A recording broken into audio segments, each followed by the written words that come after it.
Good morning, students. Today we are going to study about our first phylum of animal kingdom, that is Porifera, which are commonly called sponges. So Porifera is the first phylum which we are going to study about today. First of all, we are going to study about the general characteristics, then the features of the phylum Poriferans. The characteristics of sponges are: Porifera shows cellular level of organization, diploblastic, asymmetrical or radial, and acoelomate. So when we are discussing about the animal kingdom, we learn about that there are some characteristic features or there are some basis of classification on which the animals can be characterized. There are level of organization, there are germ layers, there are symmetry, there are body cavity. So all these features helps to identify or to classify the kingdom Animalia. So in case of poriferans, there are also these features, these bases of classification, that is level of organization, germ layers, then symmetry, and then body cavity. So जो level of organization है, that is cellular, means जो cells हैं they are loosely aggregate, okay, in the cellular level of organization. Then the germ layers are diploblastic, means there are two germ layers present, ecto and endoderm is present. Symmetry जो है वो asymmetrical भी हो सकते हैं, radial symmetry भी हो सकती है, इनमें most of the cases asymmetry है. Then body cavity is acoelomate. Study of sponges is known as parazoology. It is important. Study of sponges is called parazoology. Then अगर habitat की बात करें तो so they are aquatic, sedimentary, solitary और colonial. Colony में भी रह सकते हैं, अकेले भी रह सकते हैं, aquatic होते हैं. Then about the body wall, जो body wall है poriferans की, that are perforated by the pores. So here you can see that this structure, there are some kind of gaps are present in each segment. There are gaps, so these gaps are called pores, okay. And the body wall with outer layer of flat cells are called pinacocytes, and the inner layer of flagellated cells called choanocytes or collet cells. So जो inner layer है, this black layer is called choanocytes, और ये जो upper layer है, this is called pinacocytes. Let me draw on the some other page so that you can clearly have an idea about this. So they are diploblastic, means they have two layers. First layer is this, second layer is this, okay. So here there are some cells present,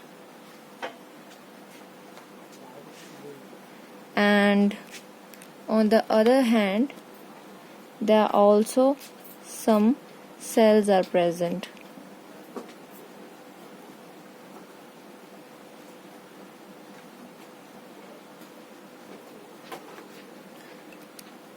So these are called, this layer is called, this layer of cells is called pinacocyte,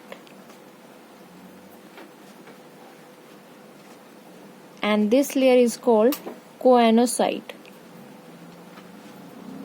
जिसके बारे में हम detail में पढ़ेंगे. So there are two layers, means ectoderm and endoderm. This one is ectoderm, this is endoderm, और जो ये बीच की लेयर है, this is called mesoglea. जैसे कि हमने स्टार्टिंग में पढ़ा था डिप्लोब्लास्टिक में. सो जो बीच की लेयर है, this is called, not called mesoderm, there is mesoglea. So I think that it is clear. Pinacocyte कौन सी है, क्वानोसाइट्स कौन है. Inner one are the choanocytes and the outer one are called pinacocytes. So here this outer layer is called pinacocyte. This outer one layer is called pinacocyte, and the inner one, this black layer, is called, ठीक है, choanocyte. So here mesoglea in between is present, and then this is ostia. These pores are called ostia, ठीक है. Dermal layer है outside की, जहाँ पे pinacocytes present है। Then the inner cavity is called spongocoel, और यहाँ पे जो है वाटर जो है वाटर सिस्टम है, मेनली जो है वाटर कैनाल सिस्टम आपको देखने को मिलेगा।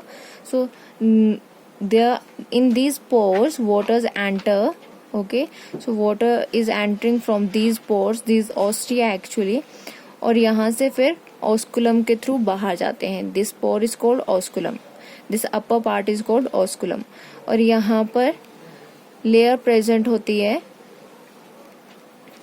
अपर पोर्शन में कुछ लेयर प्रेजेंट होती है,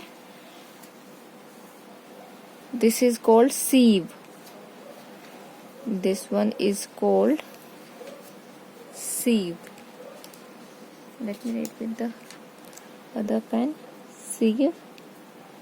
और ये सीव क्या करती है, this perform as filter feeder, ठीक है, मीन्स ये फिल्टरिंग का काम करती है, filter. So they are also called filter feeder. ये जो सीव है they actually performing as a filter thing, filtration का काम करती है जो भी चीजें जा रही हैं यहाँ से। सो the sponges are also called filter feeder. Next is about canal system, okay, which is very very important.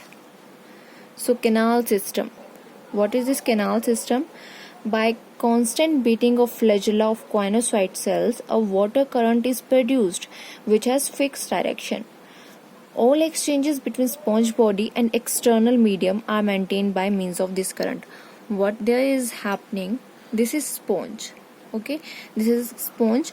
When we cut the section of the sponge, ठीक है, एक हमने पार्ट ले लिया, वॉल ले ली एक स्पॉन्ज की। So here outer one pinacocytes present है एंड इनर वन जो है क्वानोसाइट प्रेजेंट है। ये जो रेड कलर के स्ट्रक्चर हैं these are the choanocyte. Outer one black colour is pinacocyte and this one red one is choanocyte, ठीक है। सो ये क्वानोसाइट्स क्या करते हैं, इनके पास फ्लैजेला प्रेजेंट है।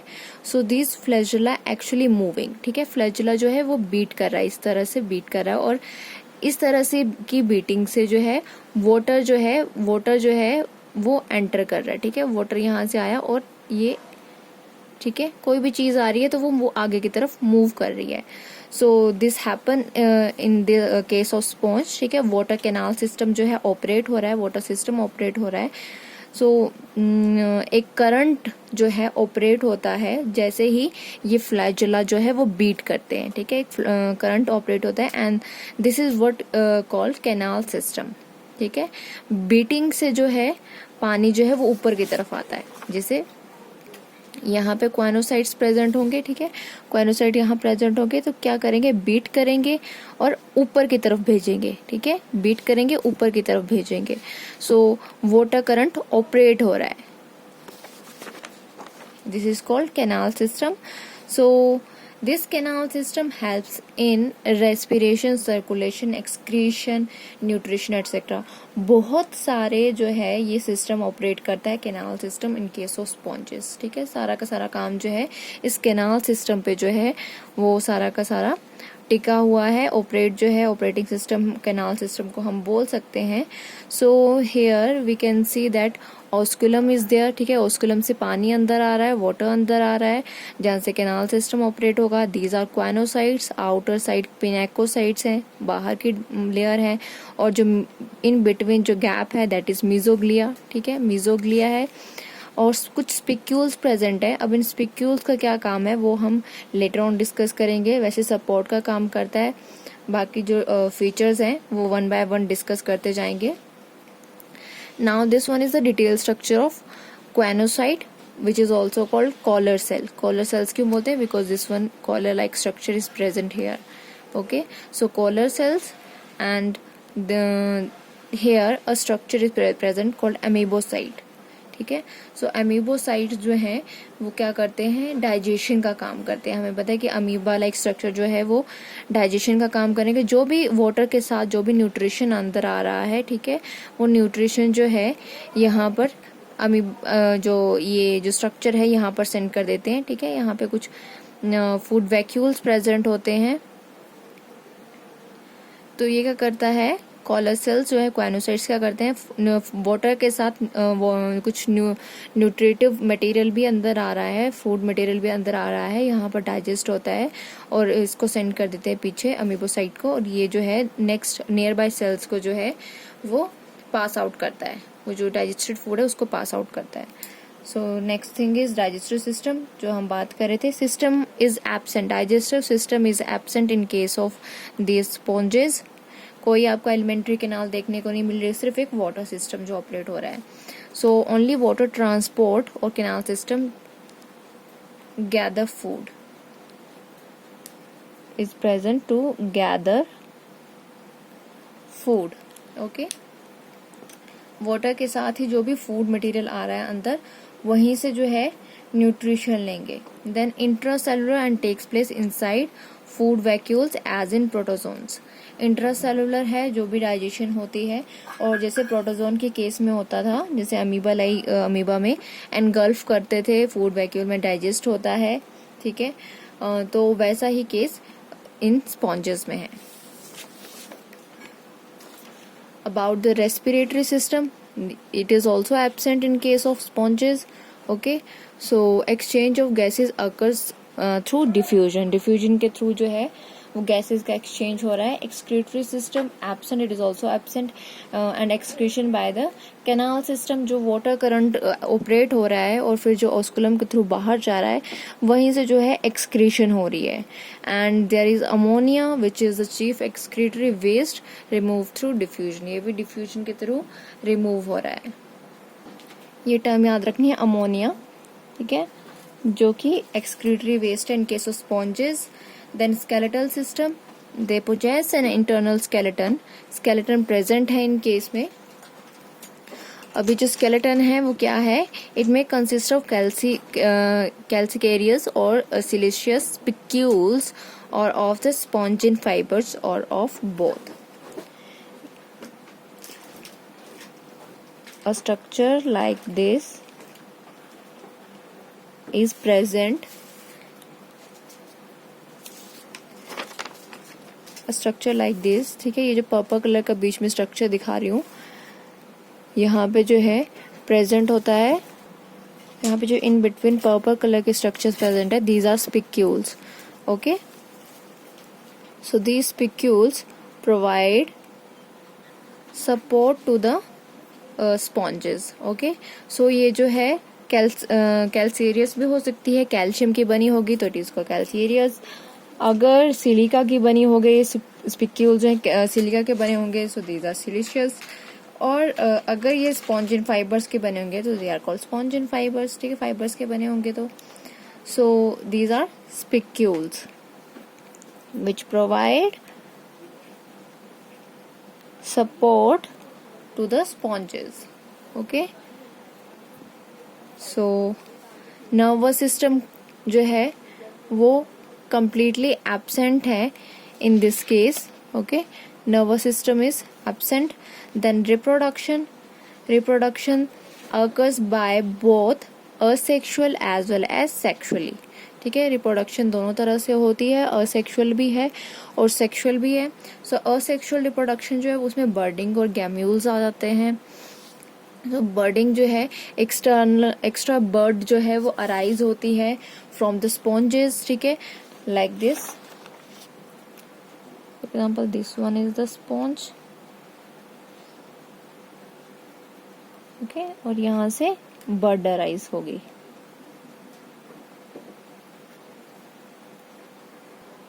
This is budding. But in case of gammules में जो है, अगर मैं इंटरनल ड्रॉ करूं तो इंटरनली जो है बहुत सारे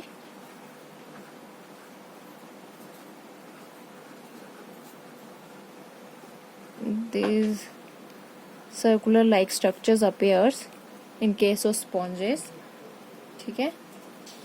तो जो गैम्यूल्स हैं, बर्डिंग जो है वो फेवरेबल कंडीशंस में होती है और जो गैम्यूल्स है वो अनफेवरेबल कंडीशन में होगी, ठीक है, असेक्सुअल रिप्रोडक्शन में। बर्डिंग फेवरेबल कंडीशन में और गैम्यूल जो है वो अनफेवरेबल कंडीशन में होगी। देन सेक्सुअल रिप्रोडक्शन जो है वो सेक्सुअल रिप्रोडक्शन में जो फर्टिलाइजेशन होगी वो इंटरनल होगी। अब ये इंटरनल कैसे होगी? For example this one is one sponge, ठीक है, एक स्पॉन्ज है, this one is male and this one is female, ठीक है, और मेल स्पर्म्स आएंगे, ठीक है, और फर्टिलाइजेशन हो जाएगी and then formation of zygote. So this is internal fertilization in case of sponges. Development is indirect. Indirect क्या होगी? Development means larva is there, ठीक है, डायरेक्ट जो है वो यंग वन में नहीं आ रहा है, लार्वा की फॉर्मेशन हो रही है। Then highest degree of regenerating capacity, sponges में रीजनरेटिंग कैपेसिटी जो है वो प्रेजेंट होती है। So these are all features of the phylum poriferans, जिसमें हमने बॉडी वॉल के बारे में पढ़ा। पहले तो सबसे पहले बेसिस ऑफ जो क्लासिफिकेशन है उनमें कौन कौन से फीचर जो है पोरिफेरन्स में प्रेजेंट है। सेलुलर है, डिप्लोब्लास्टिक्स, एसिमेट्रिकल, एसिलोमेट, हैबिटेट जाना उनका, बॉडी वॉल क्या है, पोर्स प्रेजेंट है, ओस्टिया बोलते हैं जिसको, ऑस्कुलम प्रेजेंट है, फिल्टर फीडर्स भी बोलते हैं। बॉडी वॉल में दो टाइप की लेयर्स हैं, डिप्लोब्लास्टिक है तो एक्टो और एंडो प्रेजेंट होगी, और क्वानोसाइट्स जो होंगे वो एंडोडर्म में प्रेजेंट होगी, और एक्टोडर्म में जो है पिनाकोसाइट्स प्रेजेंट होंगे, और जो मिड वाली लेयर है that is called mesoglea. Then about the water canal system, water current operate होता है by the beating of these flagella present in the choanocytes, okay, and digestion जो है वो simply water current के through ही हो रही है, okay, and then like protozoans digestion होती है, अमीबा में जिस तरह की डाइजेशन होती है, एनगल्फेशन होती है, उस तरह जो है की डाइजेशन इनमें प्रेजेंट होगी in the sponges. Then this water system actually helps in the respiration, digestive system, excretion, okay, nutrition में help कर रहा है। Then respiratory system absent है, सिर्फ ये वाटर सिस्टम ही अवेलेबल है जो कि एक्सचेंज करवा रहा है गैसेस का। एक्सक्रीटरी सिस्टम भी एब्सेंट है, और अमोनिया जो है चीफ एक्सक्रीटरी वेस्ट है। स्केलेटल सिस्टम में स्पिक्यूल्स प्रेजेंट है, अगर कैल्शियम के बने होंगे तो कैल्सेरियस, सिलिका के बने होंगे तो siliceous, and then spongin fibres. Nervous system totally absent है। रिप्रोडक्शन दोनों तरह से होती है, असेक्सुअल, सेक्सुअल। असेक्सुअल में बडिंग गैम्यूल्स बनते हैं, गैम्यूल्स अनफेवरेबल कंडीशंस में होंगे। सेक्सुअल रिप्रोडक्शन प्रेजेंट है, फर्टिलाइजेशन होगी तो वो इंटरनल होगी। डेवलपमेंट इनडायरेक्ट है और highest degree of regenerating capacity है, ठीक है जी। लास्ट वन थिंग है classes of Porifera. So there are 3 classes of पोरिफेरन्स, Calcarea, Demospongiae and Hexactinellida. Then examples हैं इनके, स्काइफा, साइकोन इम्पॉर्टेंट है, ठीक है, स्काइफा को कॉमनली साइकोन बोलते हैं। कैल्सेरिया का जो है इसका एग्जाम्पल है, दूसरी क्लास है डेमोस्पोंजी, इसका एग्जाम्पल है स्पॉन्जिला और यूस्पोंजिया। जो स्पॉन्जिला है it is called fresh water sponge, important है। Then Euspongia is called bath sponge, जो कि बाथ के लिए यूज करते हैं हम, ठीक है, बाथिंग में यूज करते हैं, बाथ स्पॉन्ज। देन थर्ड जो है हेक्साटिनिलेडिया, एग्जाम्पल है यूप्लेक्टेला एंड हाइलोनिमा, ठीक है, 2 एग्जाम्पल है इसके, ये एग्जाम्पल जरूर याद करने हैं, these are important. Thank you so much.